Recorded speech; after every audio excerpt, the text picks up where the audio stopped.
vote. As Kaya was saying just now, the IEC had committed that 90% would have come in at this point, but not so much. The ANC leading 46.2% nationally, the DA 22.31%, and the EFF coming in at 10.24%. That's the national look, and we'll continue to give you the numbers. But let's just zone in at this moment on the KwaZulu-Natal story. As you can see, almost an equal spread of ANC, IFP, and then the NFP also getting some gains there. But let's take you through to the KZN right now. Ayanda is standing by. Ayanda, what's the latest? Any new numbers coming through? Very good morning to Desiree and good morning to our viewers at home. Well, we've been waiting, Desiree, for the province to at least get over the 50% mark, and as you're showing there, our viewers, that we are now at 52%. It was a bit of a time where the results were coming in quite slowly, but finally we have reached 50.2%, giving us a bit of a clearer picture in terms of what the final outcomes of this election are going to be for the province of KwaZulu-Natal. As you know, we've been reporting quite extensively that some parties, the Democratic Alliance, the Inkatha Freedom Party, as well as the NFP, have fared well, even better than some of the predictions that were made before the election. Of course, today also an important day for the Democratic Alliance, as we know that around midday they are going to be celebrating that victory in the Umgeni municipality, the first municipality that the DA will be governing in the province of KwaZulu-Natal, and we'll have my colleague Mhlongo there will be giving our viewers the latest at that rally where the DA will then be celebrating that historic victory in that municipality. Of course, there'll also be celebrations in areas where the IFP has done well. They've managed to retain 13 of their municipalities, but they've also then been able to regain other very crucial municipalities, taking them away from the ANC. And of course, then you have the NFP. Some had written them off in this election, but as you said that, Desiree, you saw in some areas they're showing some presence, but we now can confirm that they have taken control of Edumbe municipality in the northern parts of KwaZulu-Natal. Of course, other discussion that has started around the election, and a lot of analysts have been weighing in on that, has been with regards to coalitions, hung councils. So far, we have two hung councils in the province of KwaZulu-Natal, and that is Indumeni municipality and Emadlangeni municipality. This is in the northern parts of KwaZulu-Natal. As we continue to look at the results, I'm now joined by our political analyst, Professor Bheki Mngomezulu. We're also closely monitoring the metro, but the results, they're not coming as fast as some of the political parties and their supporters would want in terms of the eThekwini metro. Of course, we know that there are 111 wards that were up for grabs in the metro. The results still at 28% of those that have been captured and coming in. So not yet a clear picture in terms of the metro. Let me bring in the Prof now. We're going to first start by looking at the metro. Let's start by looking at the metro. Prof, still a lot of areas where it's not clear. Of course, the votes have been counted, but the results have not yet been captured. We've seen the DA has already won about 7 wards from the African National Congress in the metro. Of course, there are also 5 of those are in the area of Phoenix, which is also quite interesting, Prof, for the Democratic Alliance. And in that, today's celebration in the Umgeni municipality. Yes, absolutely. The DA has, in fact, made some inroads in KwaZulu-Natal by gaining this municipality in Haweke. That is basically something that most people did not expect.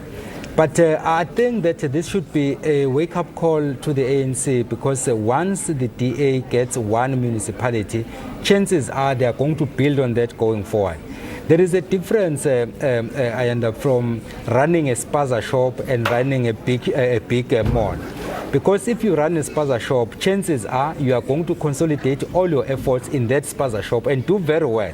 So the person who owns a bigger shop then runs the risk of losing some of his or her material to the one who is having a spaza shop, simply because the focus is there. So I think that the DA, it's up to the leadership of the DA to do better in that municipality, so that in the next election they can build on that. But then for the ANC, the thing that the most important thing that they need to do is basically to do self-introspection and ask the question, how did the DA manage to get a municipality for the very first time? And as much as the ANC works as a collective, I think that the current leadership has to ask themselves the same question. How come that under our leadership, where the DA has managed to get a municipality? So those are some of the critical questions. They're not nice questions, but then they have to be asked if the party is honest and is also prepared to do better in the next election. You raise a very important point then. We've been speaking a lot about the success of the other parties and how they've fared well, but we have not spoken a lot about the African National Congress. Simply put, Prof, they have not done well in this election.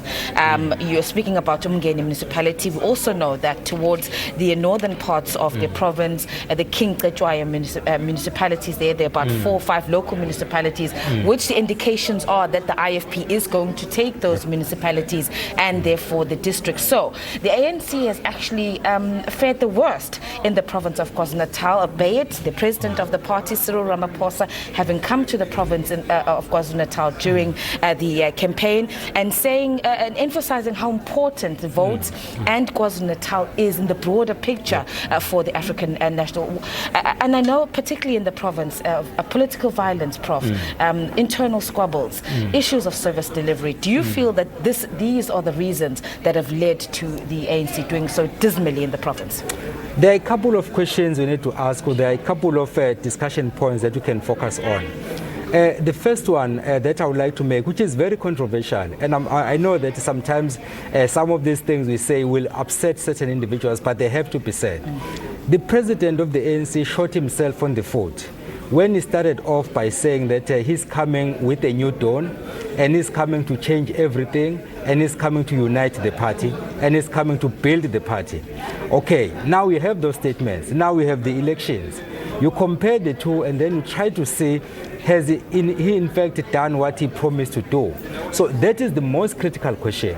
The second question is, if you know the history and the culture of the ANC believes in collective responsibility. So which means that if the party does well, everyone should get the credit. And if the party fails, everyone should also take the blame.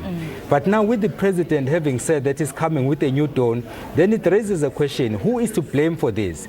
Should the collective be blamed, or should certain individuals be blamed? So I think that the president has to maybe repackage his message first to the members of the ANC and also to the country to say, this is what I plan to do, but he can't plan it as an individual, because as I say, the ANC, those of us who understand the history of the ANC will know that it believes in collective responsibility. That is the point of departure. But as for the reasons why the ANC has performed badly, there are a number of reasons, but the most important one are the factions. The factions have killed the ANC, and at one point, in fact, I was saying that my view is the ANC has been infiltrated by bad elements. Because in 1969, the ANC had challenges. It went to Morogoro conference, and it ironed out those issues. When new issues surfaced in the 1980s, in 1985, it had another meeting in Zambia, and it ironed out the issues. Now, the question I ask myself, what kind of issues is the ANC failing to address this time around? Because these factions have been with us for some time, and there is no sign that they are going to subside. So if they remain, then what is the future of the organization? In fact, it's a disservice if you look at the fact that the ANC is the oldest organization in Africa, not in South Africa, in Africa. And then you look at the kinds of things that are happening. has the party learned from this? So I think that this election, bad as things might seem for the ANC, it should be a wake-up call, and they should learn from this and then build on it going forward. Going forward, they have said, the spokesperson of the ANC, Nhlangano Ntombela, in fact, has said, speaking to the SABC, that they are going to go back to the drawing board. They realize that mistakes have been made, and they are then going to have a look at themselves and see where they can improve. But, Prof, on the one hand, you have the parties like the Democratic Alliance, like the IFP, saying we now have control of these municipalities, and there's one thing we're not going to do is let go of them. We are going to work, we are going to improve, we are going to deliver. Now, how easy is it going to be for the ANC to be able then to take back these municipalities, regain them, these municipalities that they've now lost from these parties who are so adamant that they are going to work and improve the situation of the people in those areas? If I were to be called to advise the ANC, my advice would be very simple. Go back to the basics. And the basics in the ANC means that whatever you do, you get the mandate from the people who have put you into those positions. That's the first point of departure. And then number two, you don't undermine people who have been voting for you, because not all members of the ANC vote for the ANC. And in fact, if you look at all political parties, the reason why they are winning is not because of their members only. There are other people who are voting for the organization. So what the ANC then needs to do is go back to the basics, make sure that whatever they do, they have the constituents with them. Whenever there are differences, they address those differences at an early stage, not to allow them to stay for too long. And then thirdly, they must be truthful. If you are truthful, and then if you have made a mistake, you say, I've erred on this one, and then this is what I plan to do going forward. I think the ANC has a way of correcting itself. If they can bring back that culture of an organization that corrects itself, they can still do better. The municipalities that have gone to the IFP, they can get them back. Of course, it won't be easy because the IFP is determined. I was listening to Honorable Mkhuleko Hlengwa, for example, saying that they're already planning for 2024, which is correct. That is what you do as a leader. You plan ahead. But then the ANC then needs to say, okay, we've lost this round, but there are still 2-3 more rounds to come. Let us regroup and then do things better. They can do it. It's possible. Before I let you go, Prof, important is the smaller parties. We had 78 parties that were contesting the election in KwaZulu-Natal, including excluding the independent, which is also a record number of independents that were contesting. It was a hotly contested election, a fierce campaigning on the ground, and we know it as SABC reporters because we're being pulled from one party to the next. The smaller parties, Prof, and their performance, we're already seeing some. There is a party, Abantu Batho, the ABC, which is showing, I think it's at 1, 2, 3, 4, 5, 6, 7 in the province. It has a good presence in the areas of Greytown and a few other areas, and so it has done now. We have Action SA as well. They've won award in Newcastle. We're seeing that they could fare well in areas like KwaDukuza. They also were focused very much on the eThekwini Metro. So just speak to us about the performance of these small parties. They're entering into the election for the first time, and at a time as well, if you look at the voter turnout, not a lot of people went out to cast their votes. About 2 million in the province of KwaZulu-Natal of the 5.4 million people that had registered to vote. No, if we're to start with the voter turnout was low for a number of reasons. One, there are people who are saying that we've been voting all along, we have no reason to vote. So that is one reason. You also have people who are fearful for their lives, more especially in KwaZulu-Natal. They were saying that what if we go to the polls and you never come back home? So that is the second point. But then the third point is that if you have the mushrooming of so many political parties, people ask themselves, okay, why am I voting? Because everyone is saying the same thing, so I'd rather not vote. So, but we can look at other factors at a later stage. Let's focus now on the smaller parties. For the smaller parties, my advice is very simple. If you are a smaller party, you must be aware that South Africans generally, they get excited over nothing. If I were to form a political party today, chances are I'm going to get support. I'm going to get enough support maybe to get a seat or two.